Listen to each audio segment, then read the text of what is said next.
Avec un zéro pointé, le chiffre de la croissance au premier trimestre donne l'image d'une France en panne. C'est vrai, statistiquement parlant, mais c'est beaucoup moins vrai lorsque l'on scrute l'activité par secteur.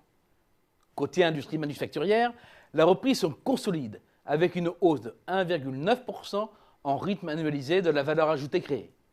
Un résultat identique à celui de la fin 2013. Au-delà de la branche coquéfaction et raffinage, qui survole l'ensemble avec un bond de 32,1%, 3 des 4 autres branches sont dans le vert. C'est le cas de la fabrication de matériel de transport qui repasse dans le positif avec une hausse de 3,3%. C'est le cas de la plupart des activités intermédiaires, regroupées dans la catégorie autres, comme la fabrication de caoutchouc, de plastique, de produits métalliques, la filière bois-papier et la chimie. Elle se maintient sur un rythme de 3%. C'est enfin le cas de l'agroalimentaire qui sort du rouge et progresse de 1,8%.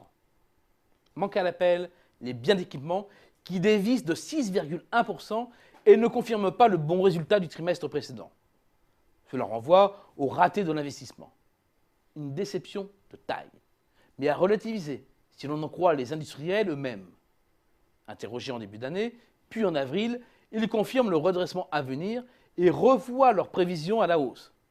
Or, ce sont les révisions de l'enquête entre deux périodes qui sont au diapason de l'investissement. Elle laisse ainsi entrevoir une reprise courant 2014. L'industrie ne renvoie donc pas l'image d'une France à l'arrêt, pas plus que le vaste ensemble des services de transport, de l'information-communication et des services aux entreprises. Pour ces spécialistes du B2B, le bilan du premier trimestre se situe dans la lignée de la fin 2013. Une activité peu dynamique, certes, mais le filet de croissance est toujours là. Alors bien sûr, il y a des vrais points de grippage. C'est le cas du commerce.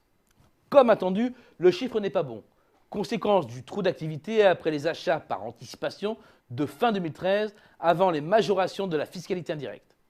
Mais deux éléments sont à considérer. 1. Le profil mensuel de la consommation en biens depuis le début de l'année. Le plongeon de janvier confirme le diagnostic d'un effet boomerang après le pic de décembre. Mais le plus dur est passé, comme le montrent les redressements de février et de mars. Et l'impact des dépenses d'énergie sur le profil général après un hiver exceptionnellement doux ne remet pas en cause le mouvement. 2. L'évolution des autres branches d'activité liées au B2C dévoile aussi que les Français dépensent encore.